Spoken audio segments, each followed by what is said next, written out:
Ladies and gentlemen, the President of the United States, accompanied by the President of the Republic of Azerbaijan and the Prime Minister of the Republic of Armenia.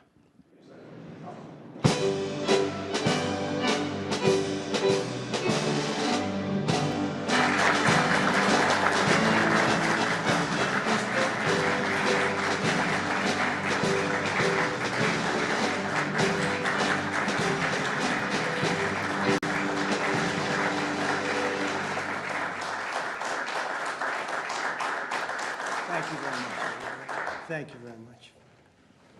It's a great honor. Thank you.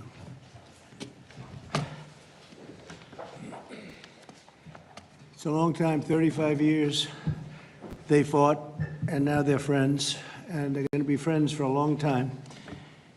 But it's a big, beautiful honor to welcome everyone to the White House for this very historic peace summit between Armenia and Azerbaijan. It's really a great thrill for me.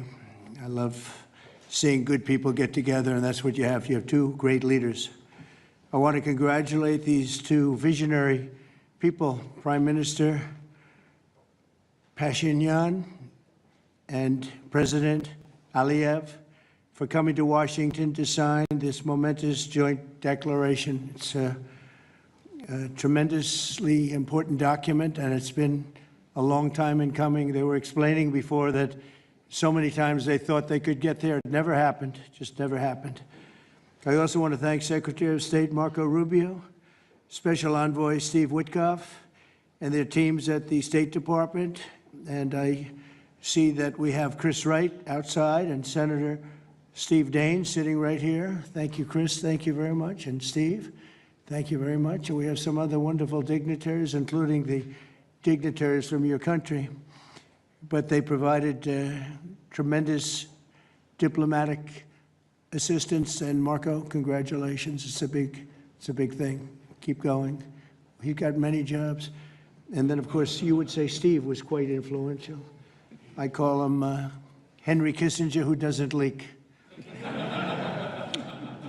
For more than 35 years, Armenia and Azerbaijan have fought a bitter conflict that resulted in tremendous suffering for both nations. They suffered gravely for so many years.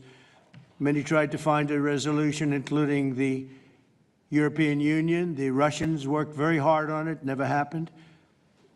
Sleepy Joe Biden tried, but you know what happened there. He tried for probably 12 minutes and didn't work out.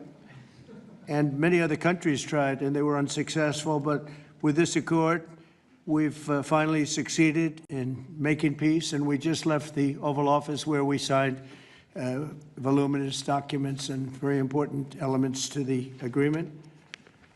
The country of Armenia and Azerbaijan are committing to stop all fighting forever, open up commerce, travel, and diplomatic relations, and respect each other's sovereignty and territorial integrity, so importantly.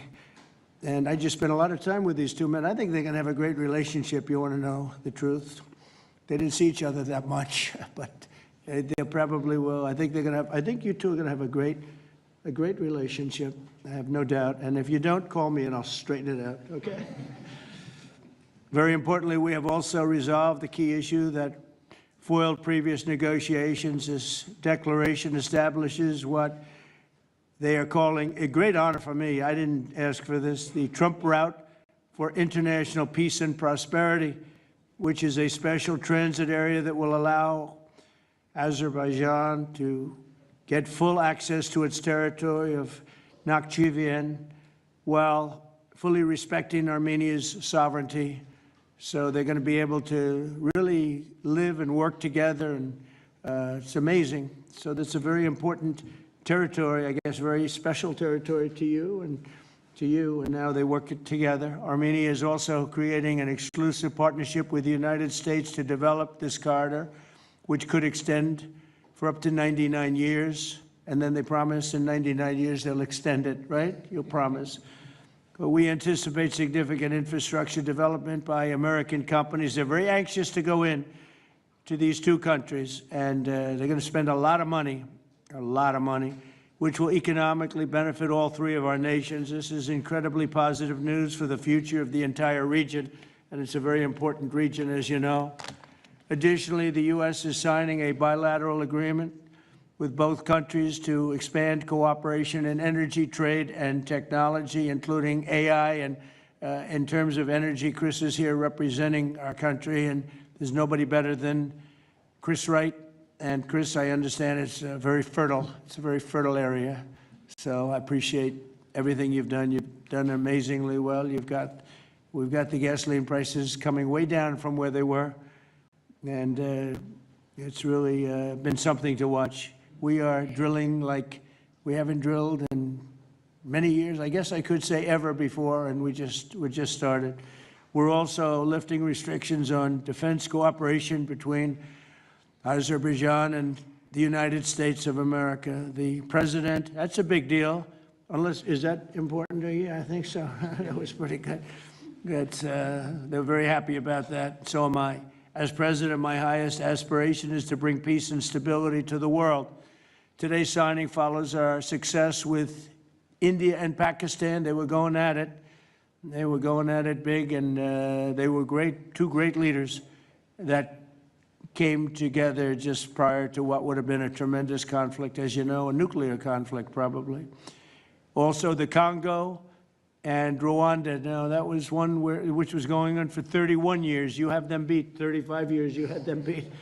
But that was going on for 31 years, and we have it all done, and people are very happy. That was a rough one. It was nasty. 7 million people that they know of died. Also, just recently, Thailand and Cambodia, that was one that was just starting. That 2,000 people were dead on the border, but it was just starting. And I was talking to one of the two nations on trade, and I said, I'm not going to sign a trade deal if you guys are going to fight. And I got the other one. And again, great leadership, Thailand and Cambodia. And before it got started, beyond that first couple of days, we stopped the war. And they've had wars periodically, very much as you two have had long-term wars. And we got it stopped. And the two, again, I find in all cases, they're great leaders. If they didn't agree, I would say they're lousy leaders, to be honest with you. But they did agree. And so Thailand and Cambodia, Serbia and Kosovo, we got something stopped that was ready to start. We didn't like that one. We didn't like it at all, and we saved a lot of lives. And numerous others. In addition, as you know, we took out the nuclear capability of Iran. And to use a term that people tried to dispute without any knowledge, it was obliterated. That's been confirmed by the Atomic Energy Commissions, everybody, that's so totally obliterated. They might try again, but they're going to have to try a new site, because they are, and I want to just say our military, we have the greatest military in the world. We have the greatest equipment and military manufacturing anywhere in the world, nobody even close. And that sort of proved it. So getting rid of that threat from the Middle East was very big. And I think a lot of people are going to be joining right now the Abraham Accords. It's going to be very important. So hopefully we're going to have many more successes. I hope we're not going to have too many more in this field, because hopefully we're not going to be seeing too many more wars. But I came in and this whole world was on fire. All these things were sort of happening. We've only been here for 6 months. The world was on fire. We took care of just about every fire, and we're working on another one that you're reporting on very strongly with Russia, Ukraine, and we'll have some more information for you a little bit later. But I want to ask these two very special people. Again, I've gotten to know them. They're very special people, and I think they have the potential to have a great personal relationship, which is always good. but also a great just relationship. And if I might, may I ask you to say a few words, sir? Thank you very much, Mr. President. First of all, thank you for invitation. It's a big honor to be invited by the President of the United States for this historic event. Actually, we are writing a new history in a bilateral interstate relationship between the United States and Azerbaijan. We are starting the path towards a strategic partnership. The Charter on Strategic Partnership will be elaborated within several months, and that is a historic achievement for Azerbaijan, because to be in the format of strategic partnership with the greatest country of the world is a great opportunity and also a very big responsibility. And this strategic partnership format embraces so many important areas: mutual investment, trade, energy, connectivity, transit, AI, defense sales, counterterrorism.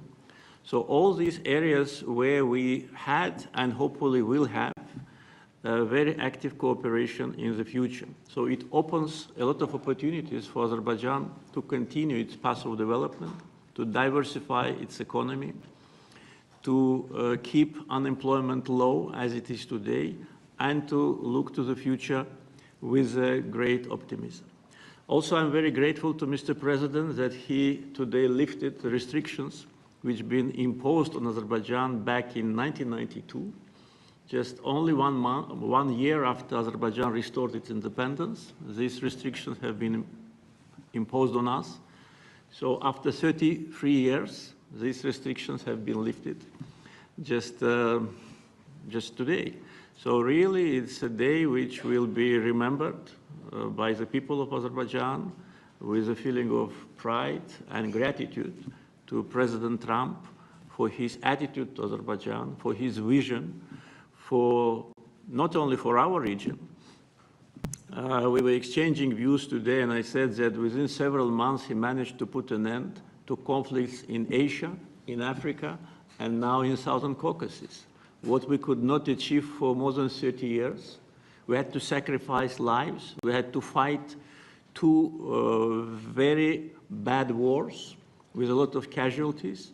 And if not for President Trump and his team, and our great friend, Mr. Witkov and his team, probably today, Armenia and Azerbaijan would have been again in this endless process of negotiations. So really, it's a historic day. We are today establishing peace in the Caucasus, which will open great opportunities, not only for our region.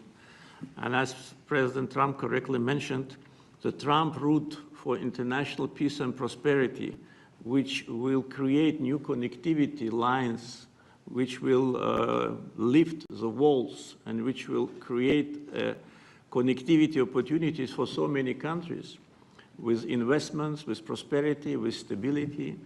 You know, Azerbaijan and Armenia, we became independent at the same time as a result of the collapse of the Soviet Union. But at that time already, we were at war. So we lost a lot of years just being preoccupied with wars and occupation and bloodshed. So today, historic day, also is because we bring peace. President Trump brings peace to Caucasus, and we're grateful for that. And I'm sure that Armenia and Azerbaijan will find courage and responsibility to reconcile, and also the people will reconcile. We will turn the page of standoff, confrontation, and bloodshed, and provide bright and safe future for our children. So I'm very happy because today we're writing the great new history. And once again, Mr. President, thank you for all what you are doing for us, for our region, and for the whole world.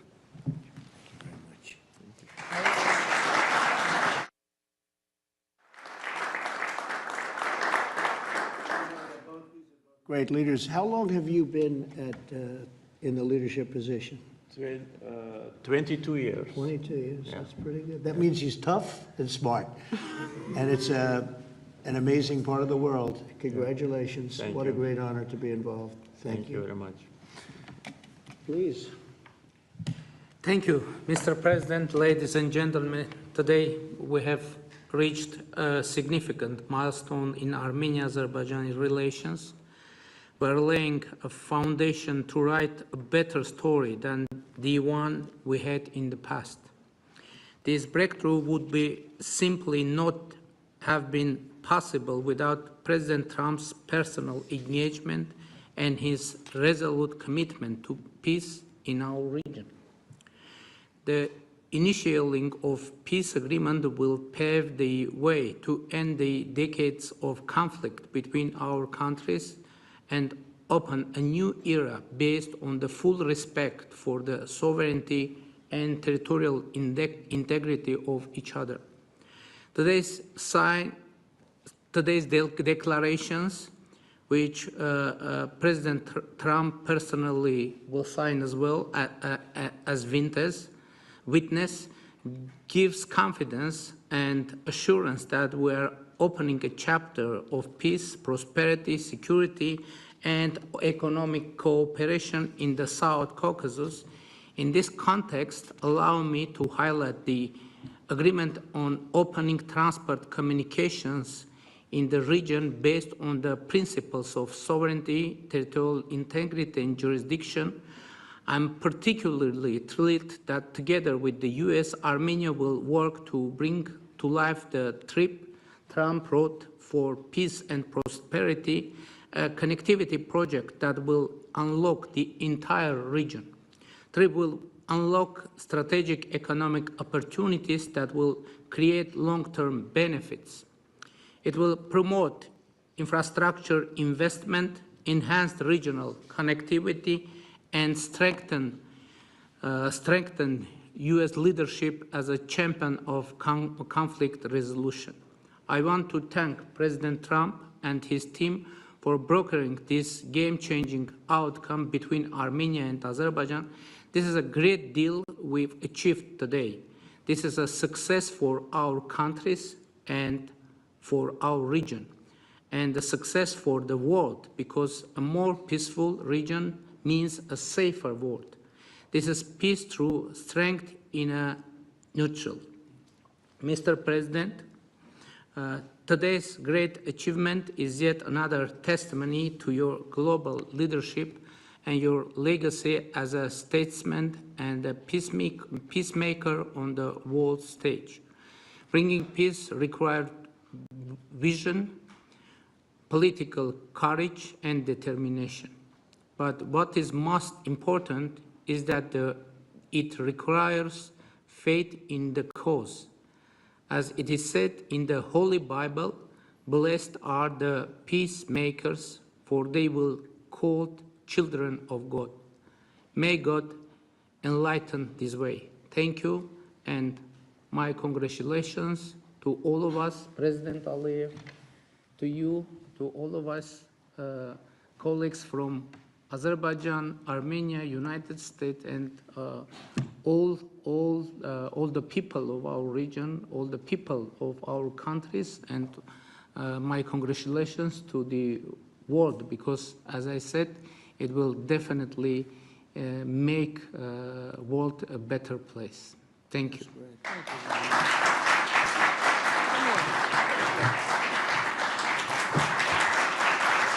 President of the United States, the President of the Republic of Azerbaijan, and the Prime Minister of the Republic of Armenia will now sign the joint declaration on the outcomes of the Trump Route for International Peace and Prosperity Summit. That's really They will beautiful. sign 3 copies in English. The President of the United States signs as a witness to the President of the Republic of Azerbaijan and the Prime Minister of the Republic of Armenia, affirming their path to peace, stability, and prosperity.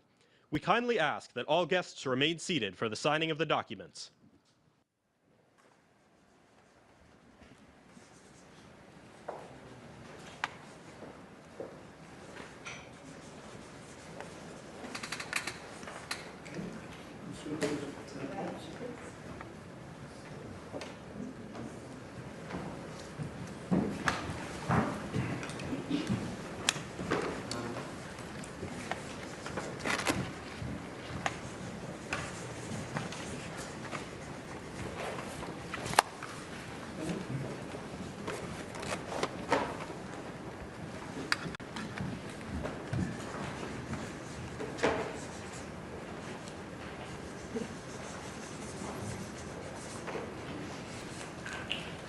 That is so great, and we'll hold up. How about holding up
we've been working on this one for a long time. This is a very complicated one also. This was extremely complicated, but we made it less complicated, and we had two very brilliant people on my right and my left. They understood what was at stake. I think if it didn't get done now, it might have never gotten done.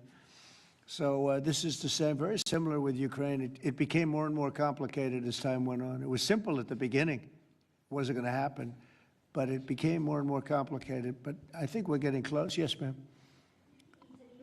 Yes, go ahead, please. Could the location for the summit be Italy? Location, Oh. Italy. I will give it to you very soon. Honestly, I don't want to do anything. These guys, I don't want to do anything where that's like, because this is a bigger story than a location. A location's good. I'm a real estate person. I know about location. But there's nothing to compete with this in terms of what we're doing today. It's just such a great achievement for these two. Really, they'll go down as great leaders for what they did. I put them together, but what they have been able, and I don't want to do anything. So we'll talk about it later. Today, we'll give you a location today.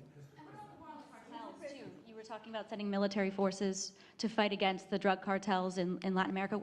Do you think it's worth sending our forces, our U.S. forces there to take this on? Cartels where? Central Latin America. Well, Latin America's got a lot of cartels, and they've got a lot of drugs flowing. So, we want to protect our country. We have to protect our country. We haven't been doing it for 4 years, and we love this country like they love their countries. We have to protect our country. So, we're playing a tough game, but we'll have more to say about that soon. Yes, ma'am. Mr. President, I'm Musala from Azerbaijan News Agency Report. So we are grateful to be here. Today you host a truly historic meeting. As a person who values diplomacy and global interaction, do you consider the possibility to visiting Azerbaijan? Actually, you mentioned Azerbaijan and Armenia after this meeting. Well, To visit our countries, do you consider to visit? Wow. which one do I consider better? Yes. Both. Oh, I think if I ever said that you would say, this guy couldn't have solved the problem. You know what? I consider them both great, okay? And you know what? They're going to be even greater. But and they're very different in many ways, but they have a lot in common. But they're both great as far as I'm concerned. Yeah, please. It's an interesting question, right? That would have been a hell of an answer if I said, well, I think I like this one or that one. No, we don't do that. Go ahead, please. Mr. President, first of all, thank you for bringing peace to South Caucasus, something that no one has been able to achieve in 35 years. Thank you. That's number one. We also noticed that you think highly of the commitments that the sides have taken on and assumed. However, considering the long history of conflict and the fact that this is not a legally binding document, will there be consequences if at some point one of the sides takes a step back? I don't think it's going to happen. I think it's going to be very good. And I told them, I gave them a personal commitment. If there's, there's always little problems here and there, right? The big ones have been solved. These are the giant ones have been solved. But if there's conflict, they both know they're going to call me and we're going to get it straightened out. They're not going to have a problem. Where are you from? Armenia. Okay, good. Very good. I was wondering. It was a very unusual question. But it's not unusual considering you're from Armenia. If there's a problem, we will get it worked out. I told them both, don't let the problem last. We get it early and we'll get it solved. Good reporter you have over there. Okay? Can I add? Please. Can I add? Yeah. First of all, I'd like to say that today we initialed the peace deal, which was in the process of negotiations for quite a while. The fact that it is initialed here, in the capital #1 of the world, in the office #1 of the world, and in front of the great President of the United States, means that there should be no doubts and no suspicions that any of the sides would step back. If any of us, Prime Minister Pashinyan or myself, had in mind to step back, we wouldn't have come here. So you can be absolutely sure, as well as Azerbaijani community, that what has happened today will result in peace, long-lasting peace, eternal peace in the Caucasus. That's a very nice statement. I'm sorry. Fully agree and nothing to add. That's a very nice two statements, but that's a beautifully stated statement. Let's go. A couple of more. Yeah, please. Mr. President, many in the South Caucasus have pinned the blame on your predecessor, Joe Biden, and his Secretary of State, Antony Blinken, for obstacles in America's bilateral relations with Azerbaijan and peace in that part of the world. How important is it to you to elevate your country's partnership and your administration's partnership with Azerbaijan, with Armenia, and how important is this for your legacy? Well, to me, it's very important, but it's, you know, I know the history of what was going on because I do a lot of reading, and they've been at a vicious, you know, they've had a very contentious relationship for a long time. It's war. Most of the time was war. And so to get it done, they're great people. I know a lot of people from Armenia. I know a lot of people from both countries, and they're incredible people, and it shouldn't happen what has happened. I wish we could have been here sooner, you know, if the election were different. I'm going to be nice today. I'm not going to be controversial and say the election was rigged. I would have had this thing solved 4 years sooner. But the truth is that's right. If the election weren't rigged, I would have been here 4 years sooner. We would have signed the same agreement 4 years sooner. But it didn't happen, and the Biden administration did really very little, actually nothing to get it done. But they did nothing to get really anything done. It was this country was in very serious shape. And I say it over and over again. I met all the leaders of NATO. I went, as you know, to the Middle East. I was with the King of Saudi Arabia, the leaders of great countries, right? Qatar and UAE and others in the Middle East. And everyone essentially said the same thing. We had a dead country 1 year ago. We had a dead country. Our country was dying. And now we have the hottest country anywhere in the world. It's not even close. We have the hottest country in the world. And it's an honor to use that, if you call it power or respect or whatever it is, to settle wars like we have right here to my left and my right. And these two guys are very smart. I got to know them, and they're very smart. They're not going to, I don't think they're going to ever have to bother with me. They may call me just to bug me a little bit.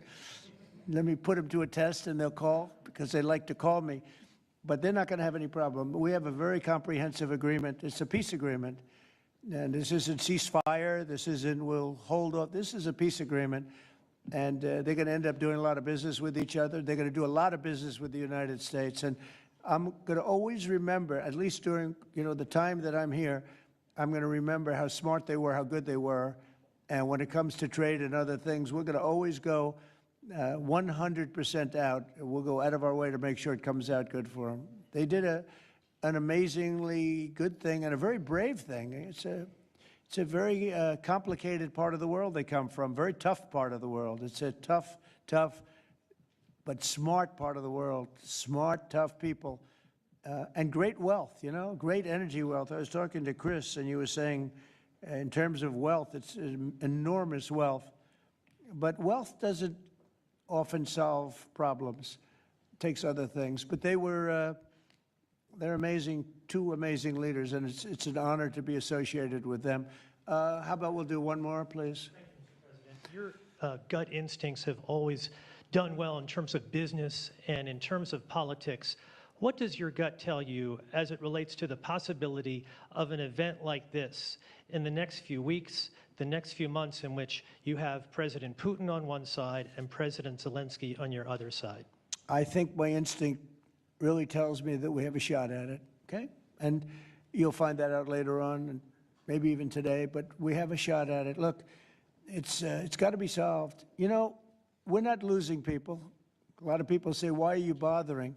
We're not losing people. We were spending hundreds of billions of dollars. Now we're spending nothing. We're spending no money.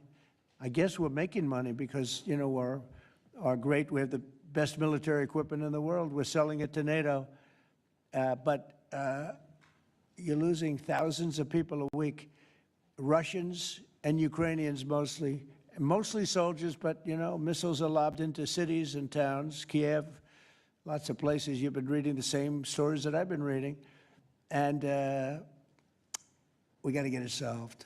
The Norwegian will make their announcement as it relates to this year's Nobel Peace Prize on October the 10th, Friday, October the 10th. Is that date circled on your calendar, Mr. President? I can't say. I mean, a lot of people say, no matter what I did, because, you know, I'm of a certain persuasion, no matter what I do, they won't give it. And I'm not politicking for it. I have a lot of people that are. I know. I mean, I read the same things as you do. But it would be a great honor, certainly. But I would never politic. I'm not doing it for that. I'm doing it because of, I really, number one, I want to save lives.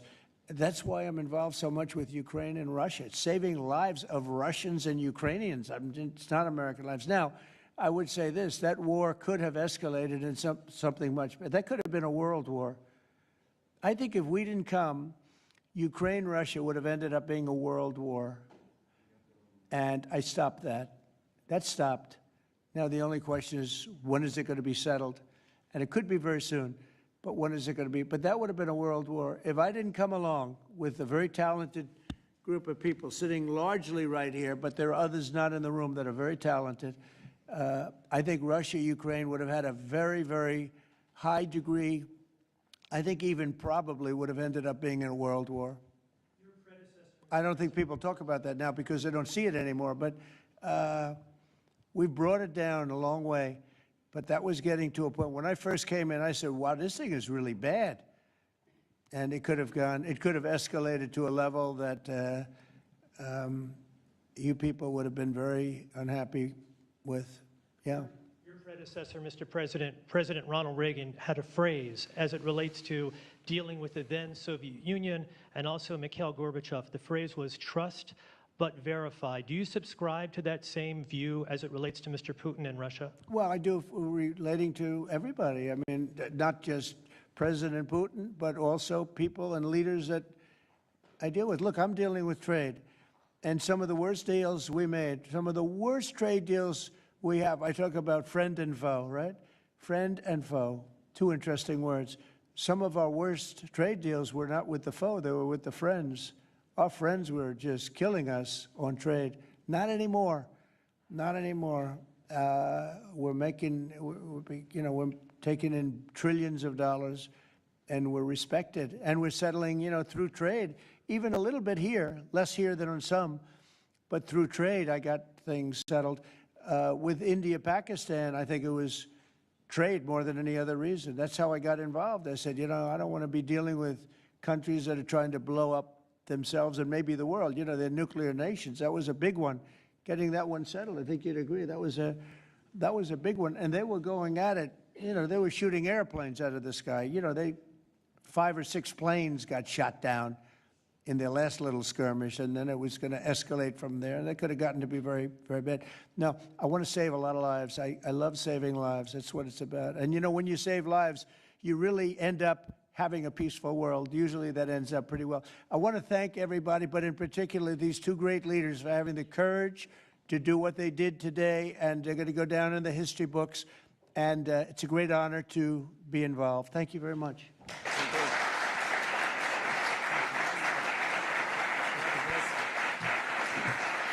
Thank you.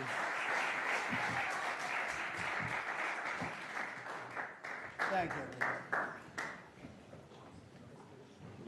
Ladies and gentlemen, please remain in your seats until the leaders have departed the room. Thank you.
Когда он плагин?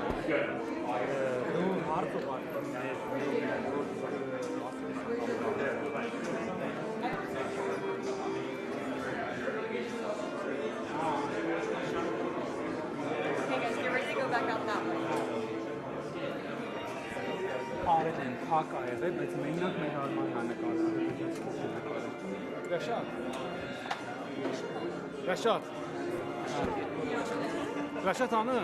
Hara?